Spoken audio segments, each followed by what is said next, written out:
โอ้ตอนนั้นนั่นก็แม่นเขาทดลองแล้วเขาขี่รถตอนเขาลุกขึ้นน้ำคลองเมื่อนั้นก็คนฝรั่งอาจจะแม่นพายเสื้อเจ้าก็สิแม่นว่าก็ก็แม่นรถตู้รถงามๆเนาะเขาเอาแต่ใส่ไฟจักล้อเอา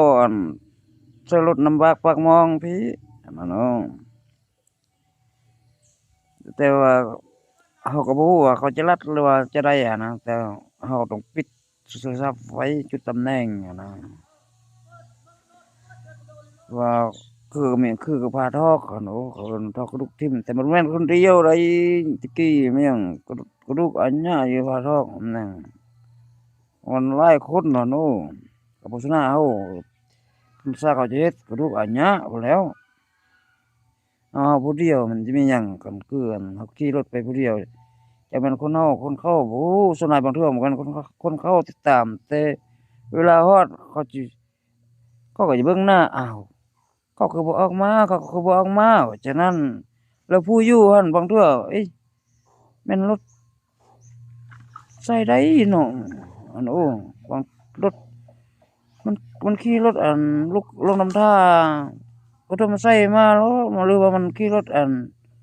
แต่หลวงพระบางบ่ซั่นรถหลวงพระบางก็มี2คันอันนั้นข้อยบ่ฮู้ข้อยจับจุดฉะนั้นบ่ได้คันเฮาเปิดโทรศัพท์ก็สิมีตำแหน่งวันนี้เฮาวิทย์แล้วได้กายไปฮอดหนองออกหนองเอียนกายหนองเอียนไปโอ้น้องเป็นเอียนหมื่นแล้วได้ก็จับบ่ได้แล้วอะนะแต่ทางวิญญาณเขาสู้ๆแท้ๆโอ้แต่เฮาหลังจากเฮาเปิดโทรศัพท์ปึ๊บเขาเว้าคือวิญญาณเฮาล่างเฮาแล่นสรุปเข้าแต่ขาเฮาก็ปวดเจ็บตัวจริงเรื่องต่อสู้ก็อันโอ้แบบนั้นก็แสดงจะได้แต่ใช้ไฟน้องเกี่ยวเมืองน้อย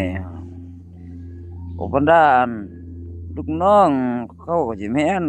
โอ้จูน้องจูนุ่งนี่หน้าตาเขี้ยวที่เขาตีแล้วคันเป็นจังนั้นมือแก้นง้อยก็จะนั้นโอ้กันเป็นทรายของเขา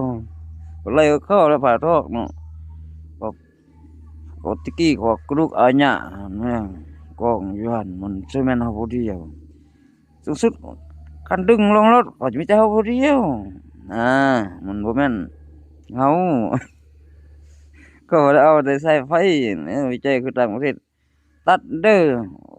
การทดลองเฮาหมดแล้วตัดไฟซะ